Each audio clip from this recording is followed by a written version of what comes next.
Today, we're going to learn how to schedule Instagram Reels on Meta Business Suite. So, if you guys are wondering how to do all this, why is it so hard? It's actually not. I'm going to make life easier for you and link this in my bio. But if you're impatient like me, go to business.facebook.com/latest/reels_composer. So let's do this step by step. So please watch this video until the end. So basically, it's pretty easy, guys. You just need to link those two together, Facebook and Instagram. So if you don't want to post on Instagram, you could just untick that. If you just want to post on Facebook, you can go from there. Or if you just want to post just on Instagram through your Meta, you can just click the Instagram.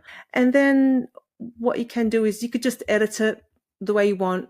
You can choose the frame. I'm just going to make sure it's a little bit flattering and just choose a nice frame. Yep, that's nice. Great, done. And then over here, so you can actually start posting from your desktop.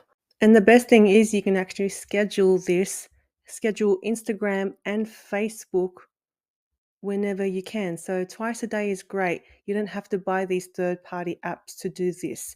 So comment on this video if you like it and stay tuned for more tips.